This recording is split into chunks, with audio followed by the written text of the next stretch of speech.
Καλησπέρα. Εδώ πέρα έχω ένα ζαμένη σίτουλα, ένα σπιτόφιδο, το οποίο με φώναξε ο φίλος να το πάρω από το σπίτι του.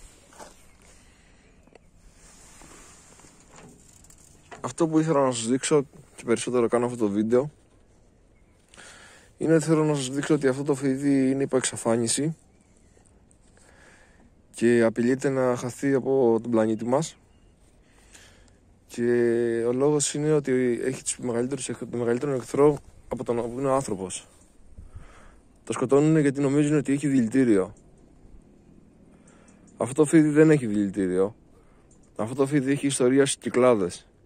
Τα παίρνουν οι χωρικοί και τα αφήνουν μέσα στις αποθήκες τους με την περμάτια τους που είχαν βγάλει για να μην τα τρώνε τα ποντίκια, και καθαρίζουν τα ποντίκια και είναι ένα κίνδυνο για τους γύρους τους και για τα ζώα τους.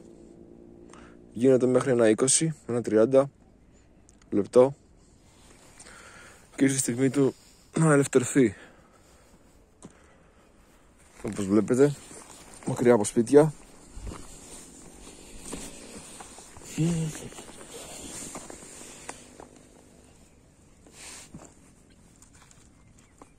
Είναι πανέμορφο φίδι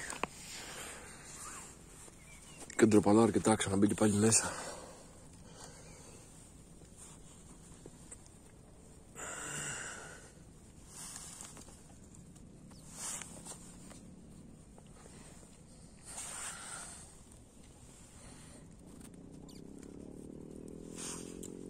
Έλα φίλος, έλα έξω. Οπα, να τός.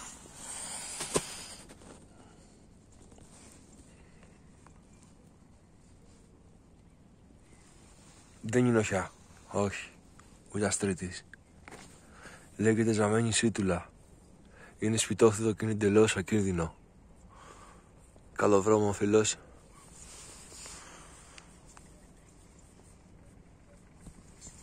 Και όχι σκουπίδια στη φύση ρε παιδιά. Όχι σκουπίδια, δεν υπάρχει λόγος. Κάτι άλλο. Μας αποχαιρέτησε. Γεια σας και από εμάς. Να έχετε ένα όμορφο βράδυ.